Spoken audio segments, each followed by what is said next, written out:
Mesdames, Messieurs, bonjour à vous et bienvenue dans Avec vous au quotidien. Nouvel épisode pour cette émission en partenariat avec les notaires bretons. Et nous allons vous parler aujourd'hui d'investir, comment bien placer son argent. Et oui, quand on en a un peu, faut-il l'investir dans l'immobilier, dans des actions, des obligations, dans des plans d'épargne retraite? On ne sait pas trop, mais en tout cas, nos invités sont là pour vous éclairer aujourd'hui. Anne Boucher, bonjour. Bonjour. Vous êtes notaire à Lorient et en face de vous, nous avons Benoît Cattel, bonjour. Bonjour. Président du comité régional Bretagne de la Fédération des banques françaises. Alors Benoît Cattel, un petit mot si vous voulez bien sur les missions de cette fédération pour qu'on comprenne bien d'où vous parlez. En fait, sur votre territoire, vous avez des agences bancaires qui appartiennent à différentes enseignes et on s'est tous regroupés à l'échelle du territoire pour réfléchir ensemble sur ce que l'on peut apporter à la dynamique territoriale et à l'enchaînement économique sur ce territoire. Alors la fédération qui mène donc des études prospectives aussi, est-ce que l'épargne est un sujet qui vous intéresse? Oui, dans le métier de la banque, il y a deux gros compartiments de jeu. Alors c'est un peu plus compliqué que ça, mais en gros, il y a l'épargne de nos clients et puis le crédit que l'on fait à nos clients. Voilà, donc c'est les deux couloirs. Et donc ce premier, bien évidemment, est extrêmement important. Alors on dit que les Français sont un peu écureuils, entre guillemets, qu'ils aiment épargner, mettre de l'argent de côté, potentiellement investir. Est-ce qu'au regard de la conjoncture, c'est toujours le cas? Oui, c'est toujours le cas. Il y a eu une pointe avec le Covid. En fait, quand les risques augmentent, on a tendance à épargner plus. On se protège pour l'avenir.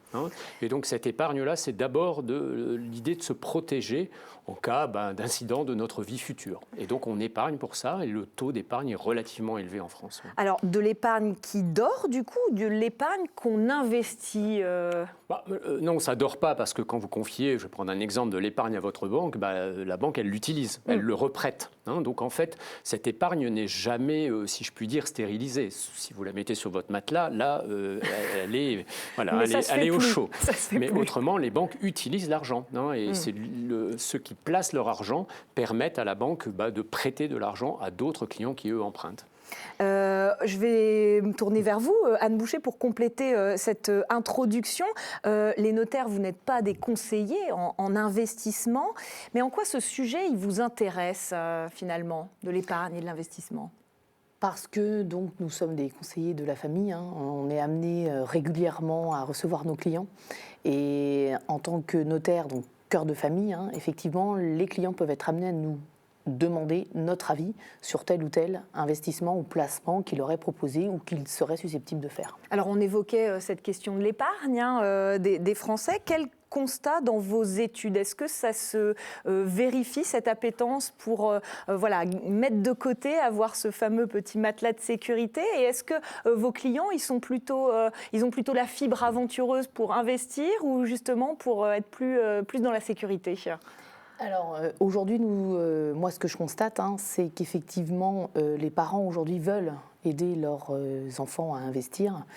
Donc nous constatons des donations ou des prêts familiaux pour que les enfants puissent derrière investir, et notamment investir dans l'immobilier. On va rentrer dans plus en profondeur dans ce sujet de l'immobilier, parce qu'effectivement, quand on pense à investissement, c'est sans doute la première chose à laquelle on pense, acheter un appartement, acheter une maison. Alors évidemment pas quand il s'agit de sa résidence principale, mais plutôt de faire de l'investissement donc pour de la location, pour de la résidence secondaire. On va donc regarder ce reportage tourné par vos équipes. On se penche donc sur ce marché de l'investissement immobilier qui, on ne va pas se le cacher, ne va pas très bien. Les tendances du marché, en tout cas si on parle du marché immobilier, c'est évidemment sont compliquées sur les 2 dernières années. On est sur des prix assez élevés. Et puis le deuxième effet, c'est notamment la hausse des taux qui depuis 2 ans ne s'arrête plus. Ces deux effets en fait conjugués font qu'aujourd'hui, pour emprunter, c'est quand même beaucoup plus compliqué. Au niveau national, un dossier sur 2 serait refusé depuis le début de l'année 2023. Taux d'endettement trop élevé, apport ou taux d'usure trop bas. La moitié des demandes de crédit immobilier sont aujourd'hui refusées par les banques. On était contents quand on a eu l'accord celui-là. On s'attendait à ce que ce soit compliqué. Là où on savait qu'on pouvait marquer des points, et c'est ce qu'a utilisé notamment le cabinet ALF, c'est d'exploiter le parcours professionnel de ma compagne et le mien aussi, avec la réussite de ma première entreprise, qui permet de venir aussi sécuriser certainement le banquier. La clientèle la plus touchée, selon le cabinet, les jeunes primo-accédants, qui ont aujourd'hui l'obligation d'amener un apport conséquent. Avec la hausse des taux, ils ont du coup un peu moins d'enveloppe de prêt possible. Donc c'est vrai que c'est compliqué plus pour eux pour emprunter. Le conseil de ce cabinet, se faire entourer par des professionnels pour monter son dossier. Mais si effectivement aujourd'hui on dépasse par exemple les 35%, qui est un des critères importants aujourd'hui, vos dossiers peuvent être refusés alors que vous avez vraiment de très bons revenus et un reste à vivre qui est très bon. Mais alors, dans ce contexte, l'investissement immobilier vaut-il toujours le coup ?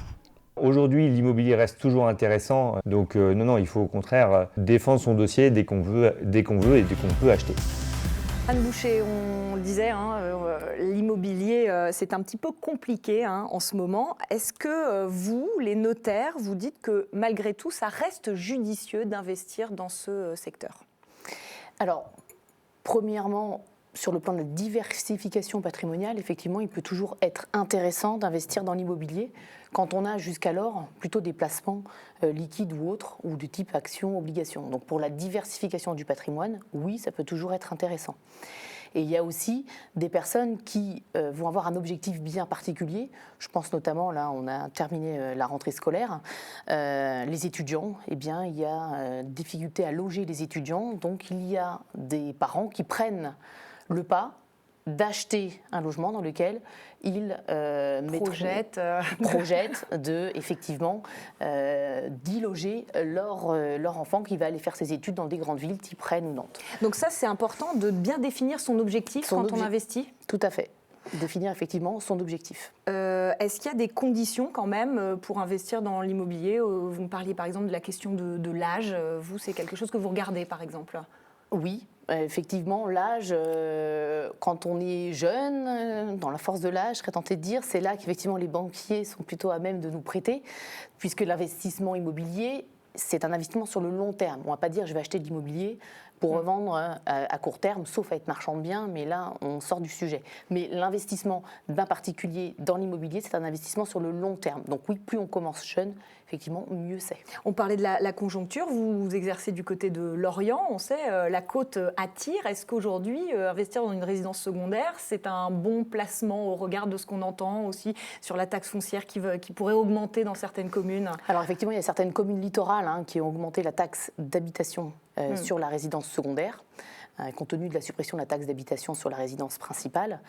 Ce qu'on constate toujours, c'est que nous, sur le marché de la résidence secondaire, il est encore effectif, tout ce qui est côte littorale sud, ça risque peut-être de tarir un petit peu dans les prochains mois. Je voulais juste que vous nous disiez peut-être un mot du profil de bien qui peut être intéressant. On a parlé d'investir dans un appartement pour un étudiant, mais on entend aujourd'hui pouvoir investir dans des résidences étudiantes, dans des résidences seniors aussi. Est-ce que ça, c'est des choses qui, de votre point de vue ou de votre expérience, peuvent être... Alors tout dépend de l'objectif du client. Si l'objectif du client, effectivement, c'est d'investir sans se savoir à gérer en direct le bien, investir dans ce type de résidence, oui, puisqu'il y aura un bailleur derrière, il y aura un versement régulier de loyer. La problématique de ce genre d'investissement, ça peut être l'emplacement.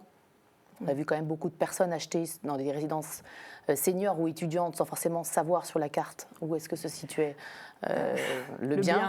Et puis, c'est les charges qui peuvent être liées à ce type de structure. Donc, on est attentif, c'est pas que cet investissement de départ, c'est tout l'environnement. Est-ce que ça va impliquer après ? Je voudrais vous faire réagir, Benoît Cattel, est-ce qu'on vient de dire, on parlait de la conjoncture. C'est vrai qu'aujourd'hui, les banques prêtent quand même moins facilement pour acheter de l'immobilier. Est-ce que malgré tout, ça vaut toujours le coup d'investir ? C'est toujours possible d'investir ? Oui, je ne vais pas reprendre les propos. Après, sur la difficulté, je vais le tourner, si vous me permettez, de manière un peu différente. En fait, quand les taux d'intérêt augmentent, et on pourrait discuter des raisons, eh bien, la quantité d'argent qu'on peut emprunter pour un même revenu diminue. Et en fait, c'est ça qui fait la barrière à l'entrée, si je puis dire. Donc en fait, si on compare la situation d'aujourd'hui et celle, par exemple, d'il y a 2 ans en arrière, avec le même montant d'emprunt, vous achetez un logement qui a une surface qui est inférieure de 27%. Donc c'est ça la difficile. Donc on peut toujours investir, mais pour un bien plus petit, c'est ce que vous dites. Donc sauf avoir un budget extensif et ne pas être sensible au sujet de revenus. Mais autrement, le banquier ne prête, et je crois que c'est dans l'intérêt aussi de l'emprunteur, que s'il y a capacité à rembourser. Et la capacité à rembourser dépend aussi du prix de l'argent. Et aujourd'hui, le prix de l'argent est beaucoup plus élevé qu'il ne l'était il y a encore 24 mois. Anne Boucher, je voudrais que vous nous disiez un mot du dispositif de défiscalisation Pinel+. plus, parce que quand on investit dans l'immobilier, et je vous ferai réagir aussi, Benoît Cattel, ça peut aussi être pour payer moins d'impôts. C'était l'objectif de ce dispositif qui est amené à disparaître. Alors, il y a le dispositif Pinel et il y a effectivement le dispositif Pinel+. Le dispositif Pinel devait s'arrêter là à la fin de l'année. Il a été prorogé d'1 an. Et un décret qui est tombé là, le 2 octobre dernier qui a fait passer 145 villes de la zone B2 à la zone B1. Ça signifie quoi ? Effectivement, le Pinel, il y a des zones de A à B2. Effectivement, plus on est haut, plus on peut prétendre à un loyer élevé et à un plafond de ressources du locataire plus élevé. Donc là, il y a 145 villes qui viennent de passer en zone B1 en France, dont une bonne vingtaine en Bretagne. Il y a des villes comme Brest, Quimper, Lorient, Vannes, Plérin, voilà. Donc, ce dispositif Pinel-là, jusqu'au 31 décembre 2024, on peut investir. Le taux l'année prochaine va encore diminuer puisque c'est une réduction d'impôt. Donc le taux était d'un certain montant en 2022, entre 6 ans et 12 ans d'investissement, un certain montant en 2023 et il va être un certain montant en 2024. Et le dispositif Pinel+, vous pouvez prétendre au taux de réduction d'impôt qui existait en 2022, mais à condition d'avoir un logement qui est en DPE-A, avec une surface minimum pour un type de bien, par exemple un T2, il faut 45 mètres carrés, et avec des critères d'orientation particulières. Donc le Pinel+, c'est encore autre chose. Et ce qu'il faut savoir, c'est qu'il n'y aura plus de dispositif de remplacement après le Pinel+. Ça fait quand même 40 ans qu'il y a toujours des systèmes incitatifs pour les particuliers à l'investissement immobilier. Et là, il n'est pas prévu de dispositif de remplacement à l'heure où je vous parle. Et qu'est-ce que ça implique ? Qu'est-ce que ça signifie peut-être, Benoît Cattel ? Ça signifie un point important, c'est que, de manière générale, et dans les placements, que ce soit des placements financiers ou des placements immobiliers, il faut toujours bien analyser la situation fiscale. Parce que d'abord, ce qui était vrai à un instant T n'est plus forcément vrai après. Les lois de finances modifient les choses. Et en fait, dans le rendement d'un placement ou dans l'efficacité de ce qu'on attend du placement, il y a toujours une dimension fiscale. Il faut toujours être extrêmement vigilant et vraiment bien se renseigner parce que ça peut être parfois très technique. Est-ce que justement, au regard de la conjoncture, on est dans une forme d'incertitude, même un peu fiscale quelque part ? Est-ce que vous le constatez comme ça à la Fédération ? Oui, de manière générale, il y a en France une spécialité entre guillemets de l'incertitude fiscale. Ou de la créativité fiscale, on va être optimiste, on va présenter les choses de manière positive. D'accord. Mais en même temps, il y a aussi de la fiscalité qui est avantage. Prenons le livret A. Le livret A, c'est aujourd'hui une rémunération de 3% sans fiscalité. Alors oui, il y a un plafond, 22 500 €, mais quand même. Donc la fiscalité, elle vise aussi parfois à protéger, parfois à orienter l'économie. Voilà, ce sont les... On va revenir sur ces livrets A, livrets de développement durable aussi, parce que vous le disiez aussi, les taux sont hauts, donc c'est aussi intéressant. Juste peut-être une réaction, parce que la Fédération des banques françaises a réalisé un travail sur la rénovation énergétique des bâtiments, en disant qu'on était avec des chiffres plutôt encourageants. Est-ce qu'aujourd'hui, ça peut être un créneau pour des investisseurs, ces passoires thermiques, entre guillemets, qui sont à rénover, sur lesquels il pourrait y avoir des belles opérations ? Oui, alors, sous le contrôle, je veux dire, il y a... demain, louer des passoires thermiques sera impossible. Et demain, c'est vraiment demain. Donc, il peut y avoir opportunité, dans le cadre d'investissements locatifs, à acheter une passoire thermique, à la rénover et après à pouvoir la relouer. Souvent, quand on achète une passoire thermique, on peut l'acheter moins cher que quelque chose qui serait en meilleur état. Donc voilà, donc c'est le coût de l'acquisition, mais de la remise en état, parce qu'il y a des travaux à faire. Et le package d'ensemble, le dispositif d'ensemble, peut effectivement après offrir une rémunération locative satisfaisante ou significative. Vous parliez il y a un instant du livret A. Justement, on n'est pas obligé d'investir que dans l'immobilier. Il existe aussi d'autres types de placements. Ça peut se faire dans des actions, dans des obligations. Aussi, Anne Boucher, vous êtes amenée, vous, ça, le conseiller ou c'est attention danger ? C'est pas notre cœur de métier de conseiller dans les actions, les obligations ou autres. Là, j'invite les clients effectivement à se tourner vers les professionnels en la matière. Aujourd'hui, ce qu'on peut juste constater, c'est que comme les taux d'intérêt ont remonté, tout ce qui est placement sur les dépôts à terme, ce qu'on appelle les dépôts à terme, 3, 6... 8, 12 jusqu'à 12 mois, je pense. Là, les taux ont bien remonté. Donc, effectivement, dans l'attente d'un investissement éventuel, moi, ce que je conseille aujourd'hui aux clients, effectivement, c'est de faire un dépôt à terme sur une durée qui contrôle, puisque la banque propose différents délais. Benoît Cattel, justement, sur ces livrets A, ces livrets de développement durable, aujourd'hui, ça vaut le coup d'investir son argent, alors sachant que c'est quand même plafonné, donc on ne peut pas plus... C'est toujours pareil, hein, et vraiment je renvoie, parce que là on parle rapidement, mais il faut vraiment travailler avec son banquier, il connaît votre patrimoine, il vous orientera vraiment bien. Donc moi là, ce que je peux dire, ce sont un peu des généralités. Donc si vous avez suffisamment d'argent et que votre livret A est au maximum, mais qui est une situation qui peut être un peu différente si par exemple vous ne payez pas d'impôts, hein, et à ce moment-là, il faut mieux mettre votre argent sur le LEP, parce que là c'est 6%. Livret d'épargne populaire. Voilà, livret d'épargne populaire. Donc il y a vraiment toute une gamme de choses possibles, fiscalisées ou défiscalisées, hein, c'est-à-dire on a des intérêts, c'est 100% pour nous, ou des intérêts, comme c'est le cas, hein, sur les dépôts à terme. Là, c'est pas 100% pour nous, on va payer un petit peu d'impôts. Parfois, c'est trop d'impôts, diront certains, mais voilà. Vous avez des choses après qui sont des placements à court terme, liquides, hein, donc vous pourrez le retirer pour investir ailleurs. Vous avez parfois des choses qui sont supposées être, par exemple, bloquées pour une durée plus longue, parce que si vous investissez dans de l'immobilier ou même dans la pierre papier, hein, c'est une autre façon de faire. Ce sont des titres, mais derrière, il y a de l'immobilier. Là, on conseille plutôt de conserver un petit peu sur un laps de temps qui est de plusieurs années. Donc vraiment, tout dépend de votre horizon de placement. Et aujourd'hui, ce qu'on peut dire, c'est que oui, les taux ont augmenté. Quand vous avez un crédit, vous payez plus cher. Mais quand vous avez de l'épargne, elle est beaucoup mieux rémunérée. Quels conseils on donne en fonction des profils ? En matière bancaire, il y a des choses qui peuvent être très sophistiquées. Hein, puis à la fin, on se rend compte qu'on n'a pas compris ce qu'on a acheté. Donc vraiment, je le dis aussi, n'achetez jamais quelque chose que vous ne comprenez pas. Parce que ça, ça ne marchera pas. Parce qu'aujourd'hui, en plus, on est régulièrement, parfois, sollicité, même à travers les réseaux sociaux, avec des placements mirifiques, on nous fait miroiter des choses. Là, vous dites, attention, danger, placer son argent, ça peut être risqué aussi. Je veux dire, il n'y a pas de magie. Hein, donc tous ceux qui peuvent penser qu'à un moment donné, ils ont trouvé le Graal ou une solution que personne d'autre n'avait trouvée, méfiez-vous. Ça peut arriver, hein, mais c'est vraiment un cas très très rare, et souvent ce sont des grosses désillusions. Les Français, ils ont une appétence pour les actions, ce genre de choses ou des... Oui. Alors là aussi, hein, si vous avez un tout petit patrimoine, une action, c'est risqué. Hein, et donc, vous pouvez gagner beaucoup si l'action monte, mais vous pouvez perdre beaucoup si elle baisse. Quand vous êtes sur un livret A, le capital est garanti, on vous le rend à la fin. Hein, vous avez les intérêts, mais on vous rend votre capital. Donc, tout dépend de la somme d'argent dont vous disposez, parce que comme Anne le disait, on ne met pas tout dans le même panier. Hein, voilà.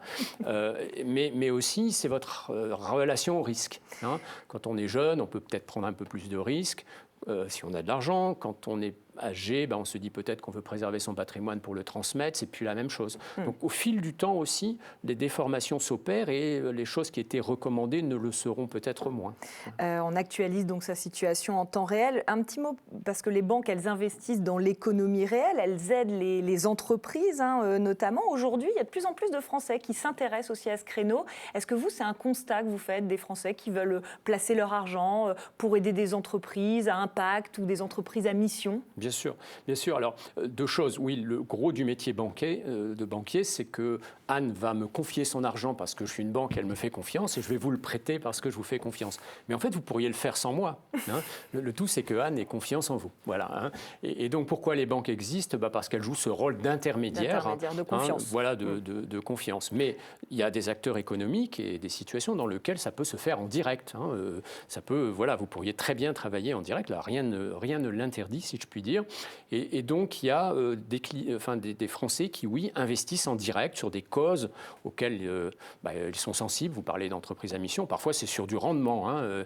Il y a une panoplie de champs du possible et ça se voit. Mais en France, 98 ou 99% passent quand même par l'intermédiaire des banques. Je parle de la banque de détail. Hein. Je ne parle pas de financer des opérations spéculatives. Hein. Je parle vraiment de faire de la banque, comme on fait, comme dans notre vie courante. Hein. Et là, c'est quand même très bancaire, oui. On va faire une petite pause dans cette émission avant de prendre les questions de nos téléspectateurs avec la chronique Actu de Vincent Lemay, une chronique à la forme un petit peu particulière ce mois-ci, mais non moins intéressante. On vous rejoint, Vincent. Bonjour Aurélie, donc aujourd'hui 4 actualités. La première, il s'agit du livret d'épargne populaire. Depuis le 1er octobre, le plafond de ce livret est augmenté de 7 700 € à 10 000 €. il y a un taux inédit puisque le taux est de 6% net d'impôt.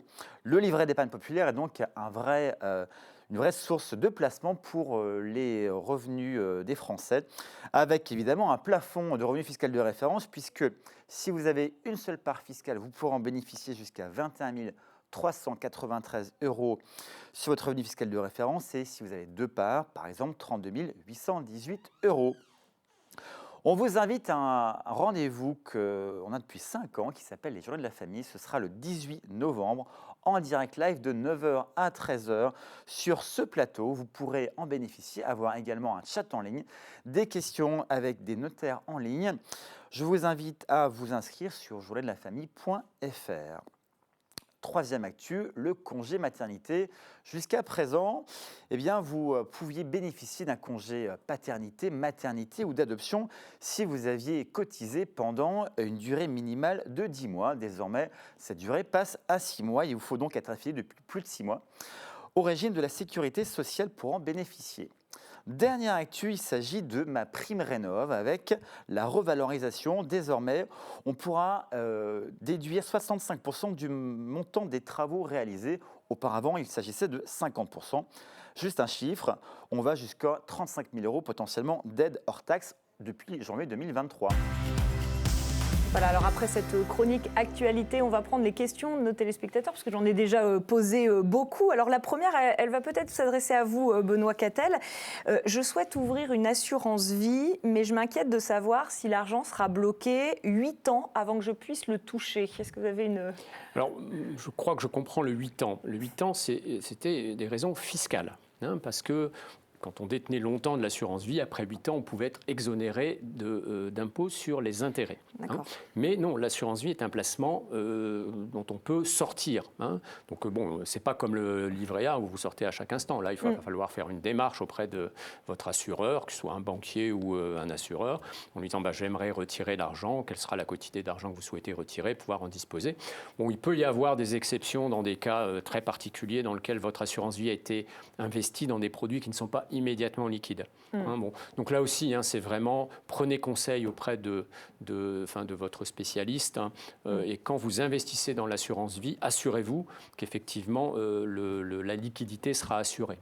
Parce qu'il y a des produits où, mais c'est clairement indiqué. Sauf qu'il faut s'en souvenir. Oui, il faut se le rappeler, donc bien se tourner, comme vous disiez, vers le spécialiste qui nous a recommandé ce produit. On note donc quand même que cet argent n'est pas bloqué et qu'il reste disponible plus ou moins facilement.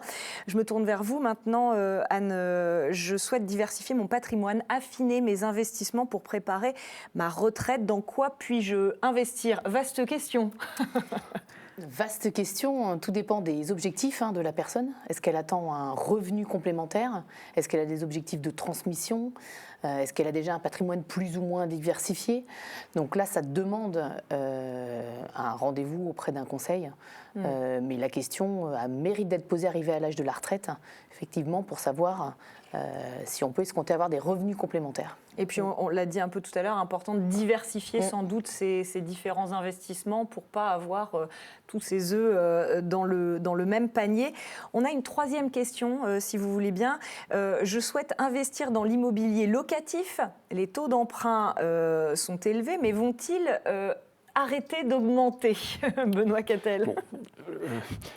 Faut que je vous dise, c'est pas moi qui décide. Ah, nous sommes très déçus alors.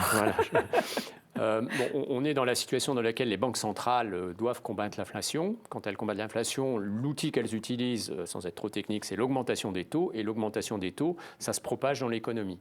Donc les taux là sont aujourd'hui sur des crédits immobiliers pas loin de 4%. De mon point de vue, ils vont encore augmenter un petit peu et ça va durer pendant au moins 18 mois. Ça, c'est mon pronostic. Alors, si je me trompe, vous allez m'en vouloir. On saura, mais on a si tout ça enregistré. Si ça baisse plus tôt, c'est que là, ce sera une bonne nouvelle pour tout le monde et on dira le banquier s'est trompé.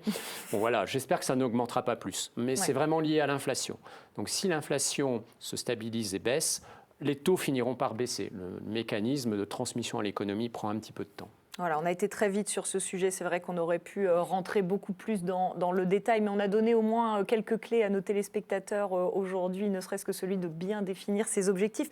Juste quand même pour conclure, Benoît Cattel, Anne Boucher, qu'est-ce qu'on doit retenir sur cette question de l'investissement et de bien placer son argent? Je commence avec vous, Anne Boucher. Alors, bien délimiter ses objectifs, parce que les placements, il y a des placements à court terme, à moyen terme, à long terme. Donc, c'est bien définir ses objectifs. Et puis avoir toujours pour but de bien diversifier son patrimoine. Ça, je pense que c'est un point important. À mon avis, la fiscalité vient après.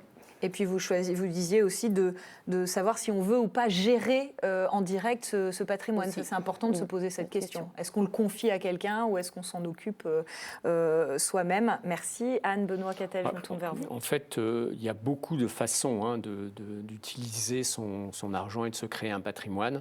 Donc moi, je crois vraiment qu'il faut prendre conseil. Je crois qu'il faut prendre son temps. L'impulsion n'est pas bonne conseillère. Et puis, il faut comprendre. Voilà, je le disais tout à l'heure. Si vous ne comprenez pas, ne faites pas. Merci beaucoup à tous les deux pour avoir répondu à ce vaste sujet, investir, comment bien placer mon argent. Merci une nouvelle fois. Quant à nous, on se retrouve très bientôt pour un nouveau numéro d'Avec vous au quotidien.